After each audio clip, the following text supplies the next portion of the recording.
Pocket FM. To unlock all the episodes, click the link in bio. Violet and Alice stood in the breakfast line. Alice chattered away, oblivious to the fact that Violet's mind was miles away. From her spot, Violet could only see part of the 4 thrones, as she'd started to call them.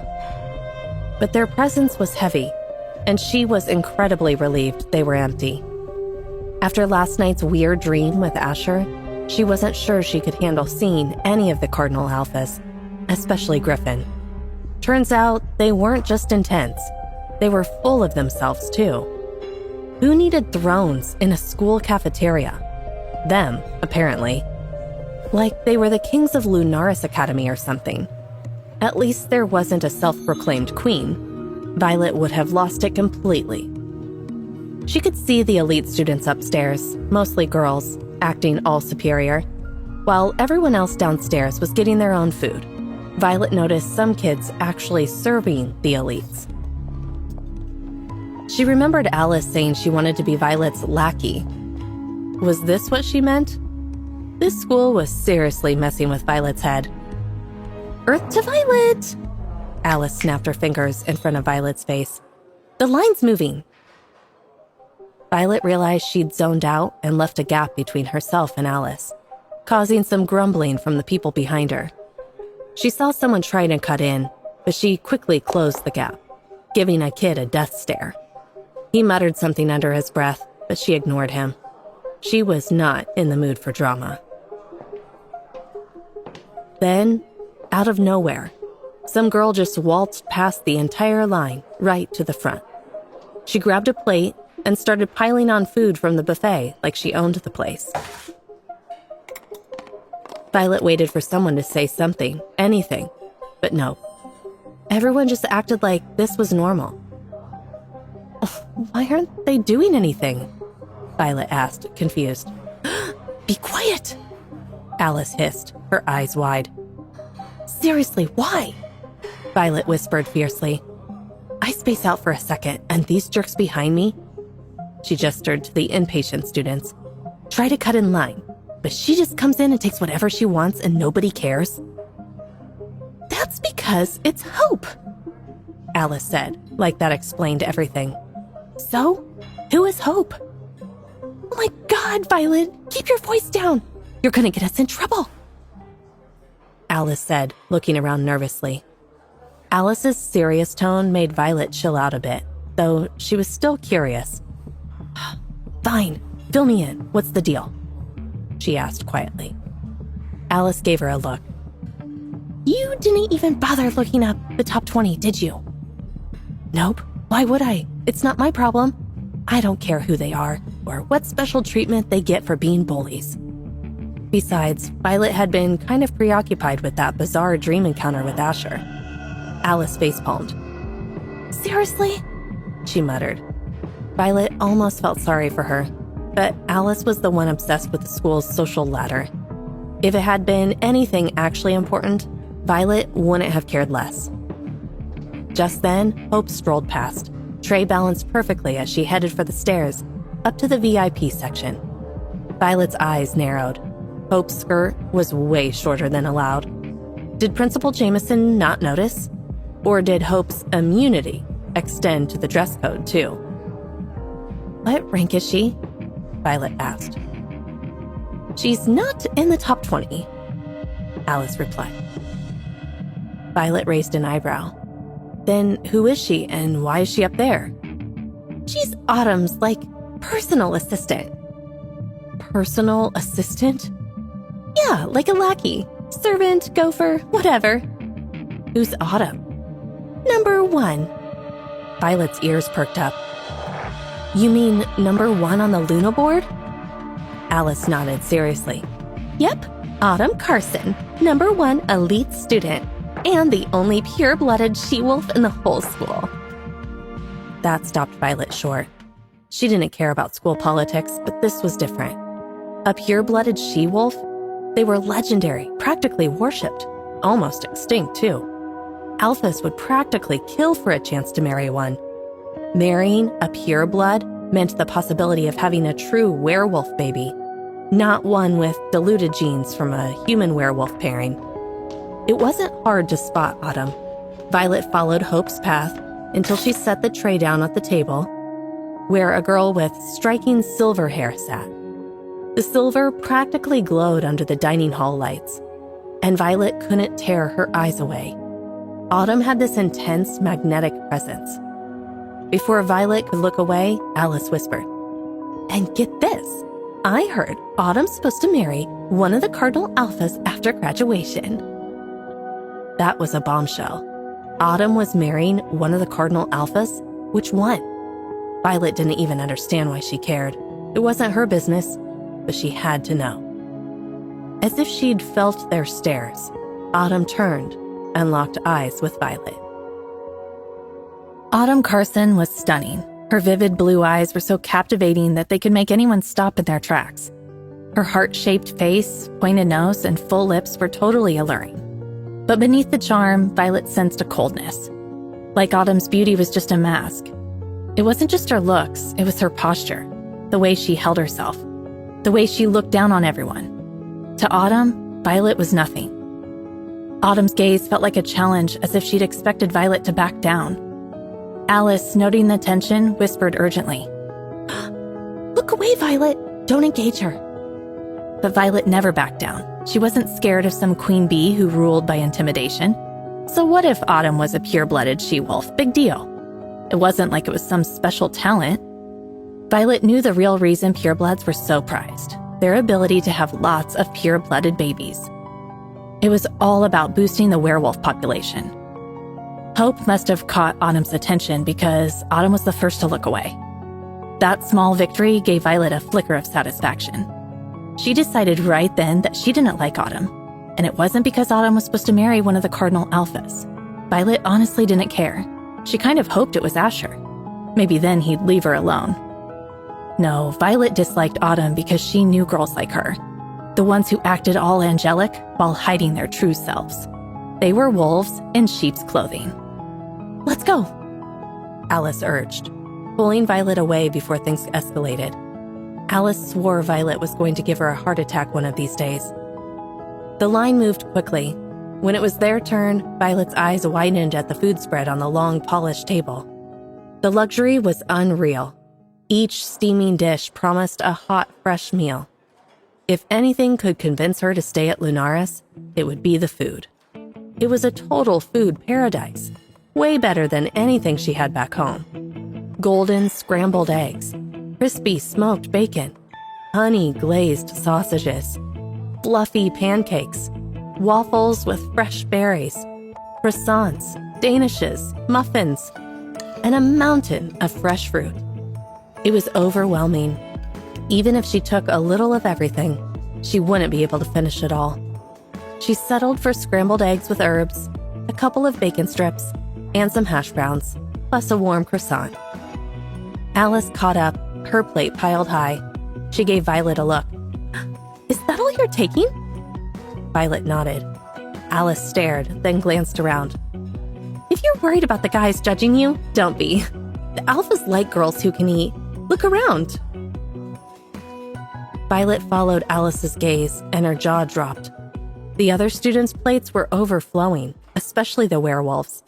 Their portions were gigantic, like mountain ranges about to topple over. "Of course," Violet said, watching a werewolf practically inhale a plate piled high with food. It made sense that they needed the extra fuel to keep up with their supercharged metabolisms. Still, it was crazy to see. "I didn't take this much food because of the alphas." Yeah, I get it," Alice said, rolling her eyes. "But you still gotta eat more, girl." Before Violet could argue, Alice dumped a scoop of roasted potatoes onto her plate. Violet let it slide. Those crispy edges looked way too good to pass up. She grabbed her tray and made a beeline for a table, hoping to escape before Alice decided to add anything else. But she didn't get far. Alice grabbed her arm. "Where do you think you're going? Your spot's upstairs." She pointed toward the balcony where the elites were eating. "Yeah, about that." Violet glanced at the privileged students above. think I'll eat down here unless I want to get a major case of indigestion. No, Violet, I don't think. Alice started, but Violet was already heading for a table on the lower level. She pulled out a chair and sat down, ready to dig in. But the second she sat, the chatter around her died down. Violet looked up, totally unbothered. Please, she said to the staring students. Don't mind me. Keep talking. But instead of going back to their conversations, the entire floor went silent. Every single eye was on Violet, like she'd just broken some major rule. Great, Violet muttered. Indigestion was definitely on the menu now. What has she done in the past life to deserve this? Wait, that's not the end. You've just had a free taste. Now get the full story on the Pocket FM app, link in description. Check out our next video and playlist, and don't forget to like, share, and subscribe. Lost in the deliciousness of a warm croissant, Violet briefly closed her eyes, a soft moan escaping her lips. This was the life. But the moment was shattered by Alice's panicked cry. Violet, look out! Just in time, Violet dodged a spray of food and drink, her breakfast crashing to the floor. What the hell? She snapped, looking up to see a girl glaring down at her, pure disgust twisting her features. So this is what they replaced me with? The girl spat, pointing at Violet. She doesn't even know the freaking rules. It clicked. This was the girl whose spot on the Luna board Violet had taken number 20. Great. And for once, Violet was completely innocent. The entire cafeteria froze, eyes glued to the scene. Phones came out, ready to record the drama. Everyone expected a fight. But Violet calmly brushed croissant crumbs off her clothes. The girl was ready to brawl, but Violet simply turned her back. The ultimate diss. It screamed, "You're not even worth my time." Violet knew the elite students upstairs were watching, waiting for her to snap. She wouldn't give them the satisfaction. If she played it cool, maybe they'd find her boring and leave her alone. Then she could go back to her anonymous life at the bottom of the food chain. Bliss. Hey, I'm talking to you. Don't ignore me, you daughter of a... The girl shrieked. That stopped Violet cold. All pretense of calm vanished. That insult was a line she wouldn't let anyone cross. This girl needed a lesson. The girl's confident smirk faltered as Violet turned, a storm brewing in her eyes.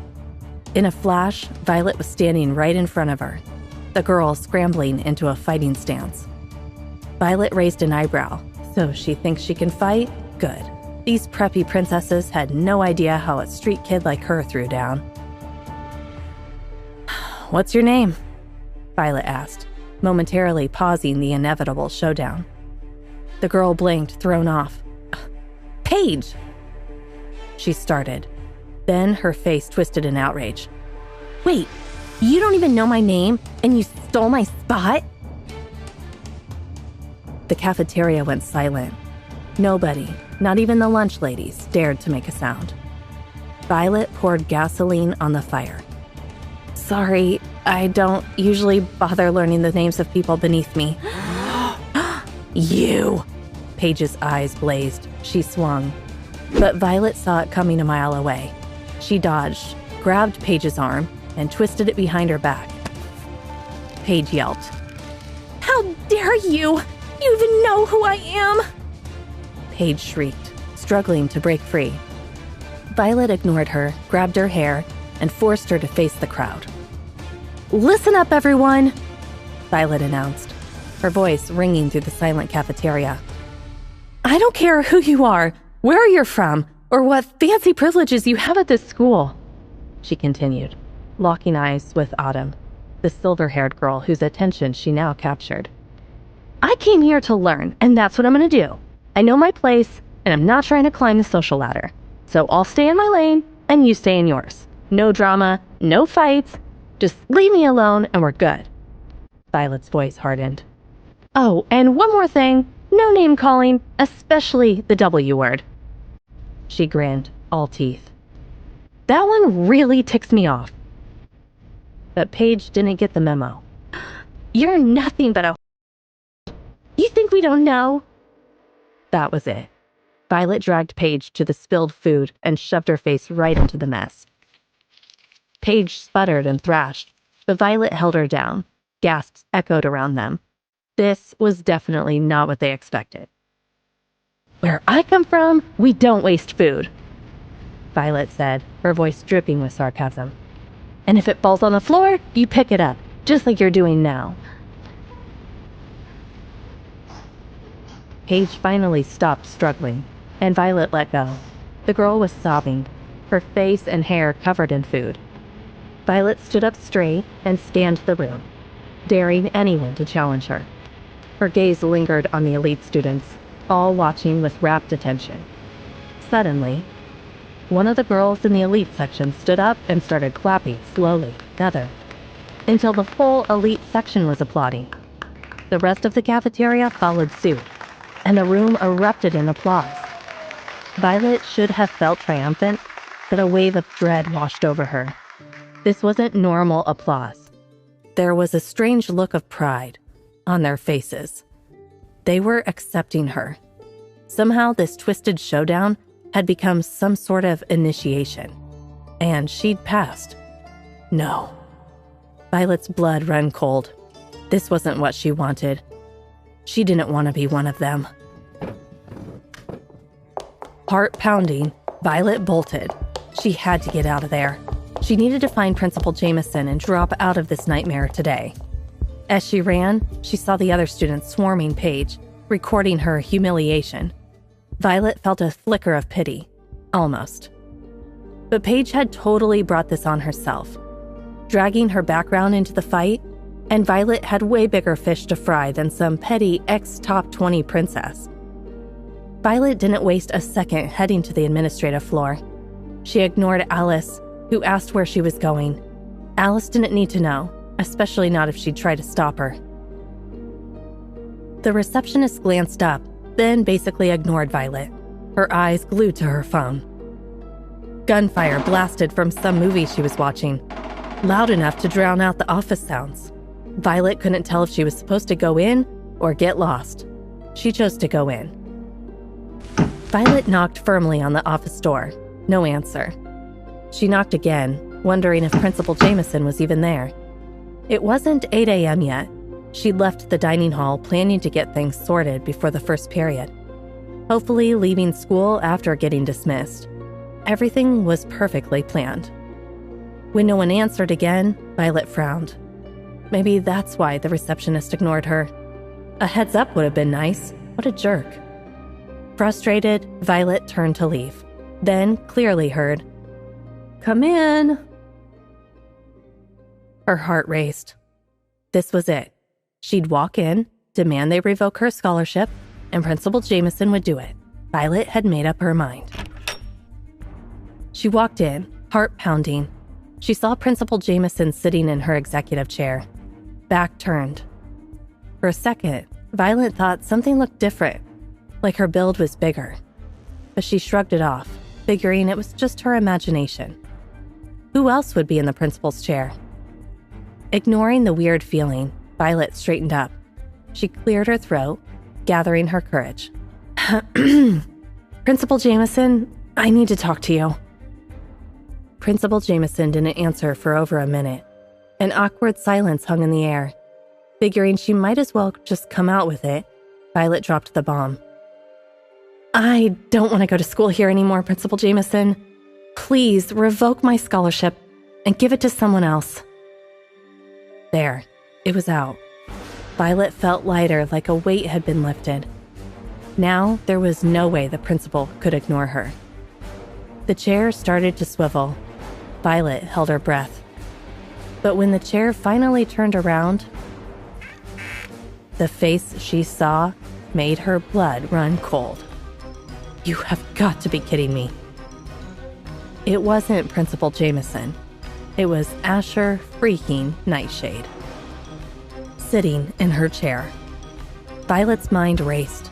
Shock turned to disbelief, then anger, then fear, then even more fear, as her survival instincts kicked in.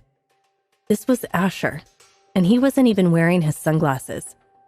His intense amber eyes locked onto hers.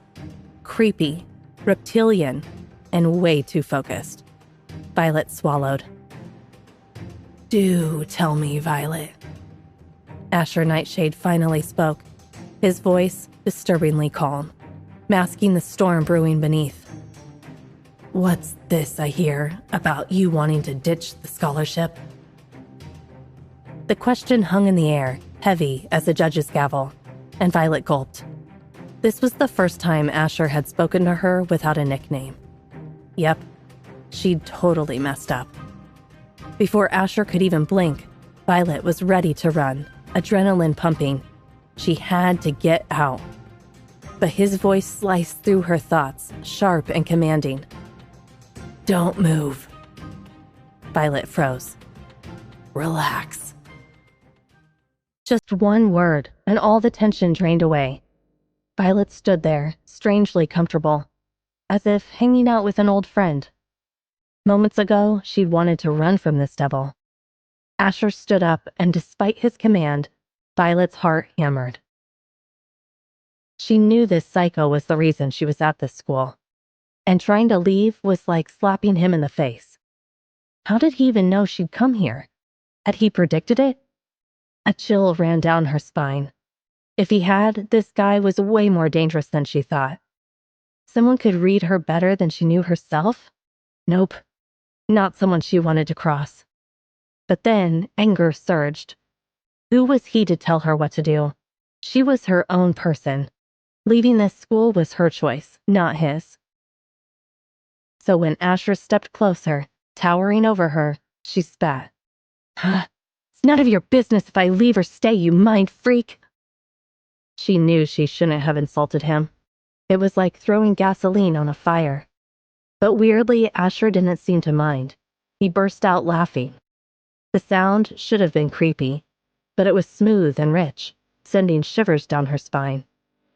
"Oh, my little purple," Asher cooed, cupping her face in his hands. His touch was surprisingly warm and gentle, totally not what she'd expect from a monster. "You're so predictable," he whispered, and that made her blood run cold. What did he mean? Was he saying there was no escape? That he already knew her every move? Wait, was he in her head this whole time? Violet had no idea how his powers worked anymore. "Can you read my mind?" "No." She swallowed nervously. "Are you reading my mind right now?" Asher chuckled. "How silly to think that just because I control minds, I can read them too." She narrowed her eyes. "You said I'm predictable." "I'm skilled at mind control, which means I can figure out a lot about someone's state of mind just by watching them.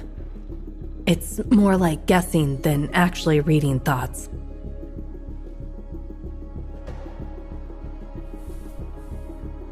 Violet flinched, remembering him cutting her hair before.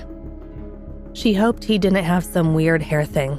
She'd probably end up bald. "It's kind of offensive, though," Asher said, pretending to be disappointed. "Assuming that just because I can control minds, I also read them? That's so bad of you, my little purple flower." He scolded her like a kid. "But don't sweat it," he continued, his voice changing. "You'll have tons of chances to learn more about me in the next." He checked his fancy watch. 20 minutes of our first date. Well, in real life, anyway. "What?" Wait, that's not the end. You've just had a free taste. Now get the full story on the Pocket FM app, link in description. Check out our next video and playlist, and don't forget to like, share, and subscribe.